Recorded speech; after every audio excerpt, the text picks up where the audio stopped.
A high-impact stretch of weather is developing right now, beginning with a significant severe weather threat today that includes an elevated threat of tornadoes. It will then transition into a powerful winter storm that's set to impact tens of millions of people, possibly followed by a nor'easter as we head into the weekend. As early as this afternoon, a strong upper-level disturbance will sweep across the Mississippi and Ohio River valleys. As warmer and more humid air surges northward ahead of this system, the atmosphere will become increasingly unstable, setting the stage for organized thunderstorms capable of producing damaging winds, large hail, and a few tornadoes. And while severe weather is happening, a dangerous winter storm will be developing with widespread heavy snow and gusty winds expected across the Midwest. And that's not all, because we are eyeing the potential for a nor'easter this weekend. An Arctic blast will clash with a pocket of moisture on Sunday. If this storm takes the right track, it could dump major snowfall across the East Coast. We have multiple storms that'll be impacting the United States over the next few days, but one of the most significant ones is happening today, as we are anticipating some significant severe weather across parts of the Ohio Valley. Over 10 million people are at risk of severe storms, and notice that we have a large one out of 5 marginal threat of severe weather. That's going to be in that dark green color, including Chicago, Cleveland, Canton, as far south, even as Clarksville, Tennessee. Our slight risk of severe weather is where we are talking about the possibility of a few tornadoes.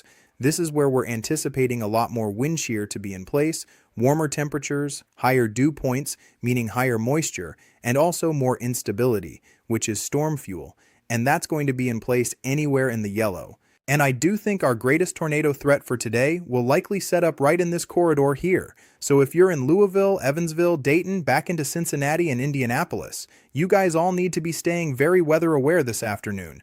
This is that tornado risk for today. We have a 5% tornado risk outlined in the brown shaded area. So Indianapolis, Noblesville, back into Cincinnati, you guys are at least in a low to medium tornado threat. This is where a more elevated tornado risk is expected. And then a much lower-end tornado threat will exist in Bloomington, Bowling Green, Lexington, and back into Columbus. There's also another severe weather threat tomorrow that we'll be talking more about here in a few minutes. A little marginal threat of severe weather across the southeast where some damaging winds will be possible. We could also see severe weather continuing into Saturday and maybe even a nor'easter. Now, today's environment is looking more and more favorable for tornadoes, and I do really think that this storm is actually taking a dangerous turn because our low pressure center is actually slowing down, which means that we're going to get more moisture, warmer air further to the north, and there's going to be way more storm fuel. So this is concerning for today's severe weather setup across the Ohio Valley. In fact, the Storm Prediction Center at least has a slight risk for right now. Wouldn't be surprised if that got upgraded later today. It's going to depend on trends here throughout the daytime today. But these are the STP values, which are your significant tornado parameter values.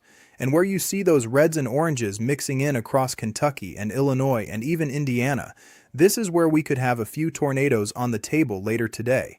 It's going to be right along a boundary, and there will also be some elevated convection, most likely off to the north. So that could kind of hinder some things. And depending on how widespread that convection is, it could stabilize some of the atmosphere. But I do think right in this corridor here from Cincinnati and Evansville into Louisville, I think this entire area needs to be very vigilant for a few tornadoes this afternoon, looking increasingly favorable in southeastern Illinois and southwestern Indiana. We should have a pretty favorable environment at least through about 8 or 9 o'clock tonight, and then things should wind down after that. But again, convection and the most severe storms will likely only be from about 12 hours today through about 6 or 7 bows. And then after 7 bow, most of the storms should be elevated or well off to the north into parts of Ohio and Pennsylvania. Let's talk more about the timing of severe weather, and we'll begin with what is happening this morning. We've already had some severe storms in northwest Indiana and northeastern Illinois overnight with some hail and a little bit of wind. Most of that is now moving into Michigan, mostly as elevated showers. A couple of hailstorms are still possible through about 11-12 o'clock today. Right around lunchtime is when we're expecting storm activity to start to uptick east of St. Louis. And this is the cluster of storms that we need to watch very closely because any sort of storm mergers that happen could easily lead to an elevated threat of tornadoes. By about 1 o'clock this afternoon, we are going to be talking about several supercells ongoing. These right here are the ones to really keep an eye on, because this will be right along our most favorable boundary of ingredients, including a lot of wind shear, a lot of instability, and also a lot of moisture is forecasted. Further to the north, we have several storms ongoing, especially around and west of Indianapolis, but I do think these are going to be more elevated in nature. However, there could be a couple storms behind that could end up producing a risk of tornadoes, so we'll be watching those very closely. By 2 o'clock, there could be a few supercells ongoing right along the Indiana-Kentucky border and also eastern Illinois, where tornado threat should continue. By 3 to 4 o'clock, storms continue to push to the east, and we will still likely have an ongoing tornado threat as long as no major changes to the forecast happen here over the next few hours. With the current forecast and ingredients, this is looking like a very ripe environment for severe weather today. By around 6 to 7 o'clock, storms will still be ongoing, but I do think this is when things are going to get a lot more messy. A lot of the activity out there will be more elevated in nature. It'll be mostly rain with maybe some hail mixed in there, perhaps some gusty winds. Along with that, we should have some other convection going up across Kentucky and Tennessee, but the mid-levels will be much drier by this point. So, severe weather is not anticipated, even though there will be plenty of wind shear across areas like Nashville and central Kentucky, and then overnight hours into early Friday morning is when things will be clearing out. And we could even see some snow showers back over northern Indiana by Friday around lunchtime. Now, this isn't the only problem that this storm is going to bring, because as we go into tonight and tomorrow, we will have a pretty large area of heavy snow on the backside of this, including areas like Des Moines back into eastern Nebraska near Omaha. It will become more widespread tonight into early tomorrow morning across Wisconsin, the Upper Peninsula of Michigan, and even northern Illinois. If you're near Chicago, you guys could see some snowflakes tomorrow. We're talking about some severe weather today possibly, and then tomorrow we're talking about some light snowfall. We'll also have heavy snowfall ongoing across parts of New England. It'll be a very quick transition between snow, freezing rain, and rain. Light icing possible around southeastern New York, northeastern Pennsylvania. Heavy snow will continue in southern New England. This storm system will eventually weaken as we go into late Friday night and Saturday. And you might be thinking, that's it for this storm, right? Well, maybe not, because we could actually have some Arctic air coming out of Canada Saturday. This storm system becomes a lot broader in nature. Very weak low pressure center over areas near Lake Erie, and then some moisture coming out of the south. There's going to be a lot of interesting things happening Saturday that could actually spiral into maybe some sort of winter storm event along the East Coast on Sunday and Monday.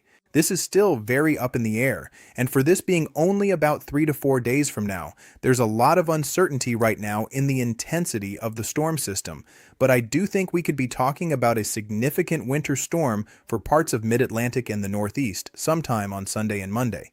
Sunday for right now looks like it'll be a larger area of just light snowfall with a weak coastal storm being possible. But late Sunday is where things get highly uncertain along the East Coast. This is where models are basically all over the place. They don't really know what's going to happen. The GFS model here is showing a very intense coastal storm system with very heavy snowfall in Virginia, Maryland, New Jersey, back into Pennsylvania, has it intensifying into a bomb cyclone early Monday. And this is something that the GFS has shown for several days now. It's just been on and off on placement and whatnot. The European model, on the other hand, has a much weaker storm system and it just has a lot of snow, but it's very light in nature. So again, this is not a slam dunk for right now, but definitely make sure that you're subscribed to the channel, because if this ends up happening, it could be a very big deal. We could be talking easily a foot plus of snowfall right along the East Coast. But again, it's going to come down to the placement of the storm system, and if it's actually going to rapidly intensify, like the GFS model is showing. As we go into next week, things will get a little bit quieter. We'll have some light snowfall across areas like the upper Midwest, perhaps another winter weather event by the middle of next week. And then beyond this, by Wednesday, Thursday, and Friday, things get a lot more uncertain. However, it does look like we're at least getting some decent signals right now of severe weather making a return to areas in the southern plains and the southeast during the last week of February and into early March. And keep in mind, we are not very far away from severe weather season kicking off. If this winter storm does pan out, we could see a lot of snow. This is the National Weather Service blend of models.